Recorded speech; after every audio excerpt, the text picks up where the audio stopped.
This is Jake from Social Zen. I'm talking into this phone because it's really loud here, and had a bit of a stop off because it's so hot outside. So had a bit of a strawberries and cream milkshake, and we also had a thought about something that I wanted to share with you, and it's that I found this out quite a long time ago, and it's become really, really useful. And it's that learning a skill becomes a lot easier when you do something how a professional at the skill does it, rather than doing what they do.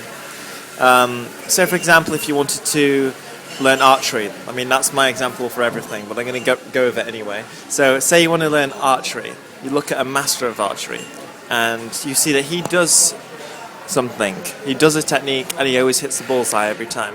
And you would say he's a master because he's mastered the skill. And you'd think, okay, you can describe what he does. He pulls the bow back, he aims and he shoots, etc. And you might want to learn this skill. And so you'd come along and you'd do what he did, as in you do what you described that he did. And you would eventually find that you aren't really getting anywhere at all with this. And you'd think, that's really weird.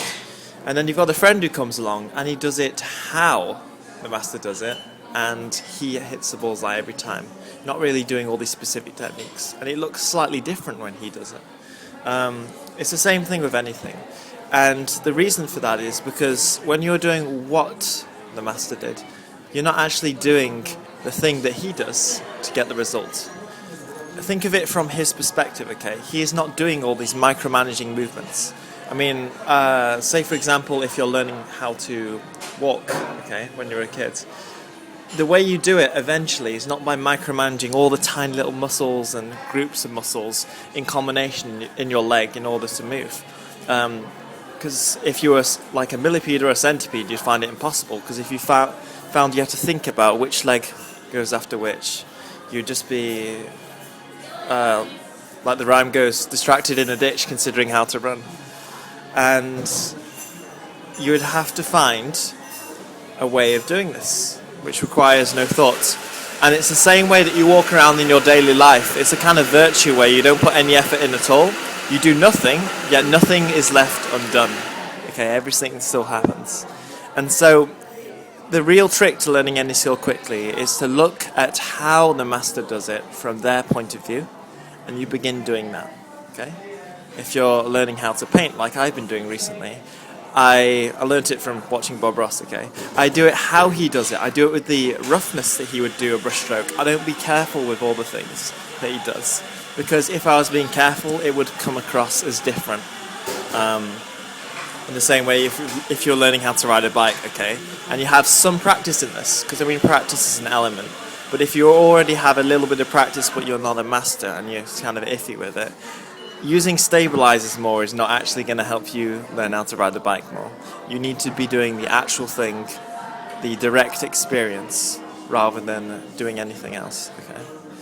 So that is what I would want you to try out with anything that you're learning right now. I mean, pick a new skill if you want. I mean, that can be interesting in itself.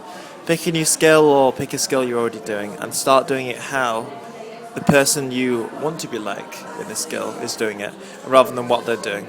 It requires a bit of a different kind of analysis, a bit of non-dualistic analysis rather than the dualistic analysis of he did this and he did that and this did that and that did that.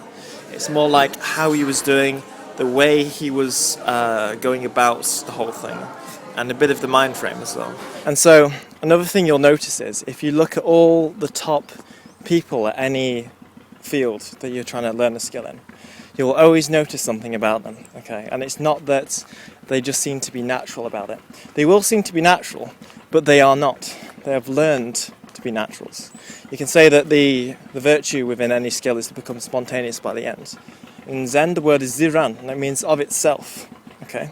It means completely spontaneous, of itself, not in a contrived way. And anyone who is perfect in the skill they are doing is completely spontaneous and is able to use it as an expression. So if you look at the top people in any field, they really, really have this quality. And you'll find that people who are naturals really, really have this quality too. This is the thing that makes people natural, hence the word really. And a problem with being a natural from the start is that you can run into problems sometimes, and then you don't ever realise that you can fix this problem, because you just assume, oh, it just works, and when it doesn't work, you just assume something else is wrong, and you never try and improve anymore. And when you stop trying to improve, of course you don't improve.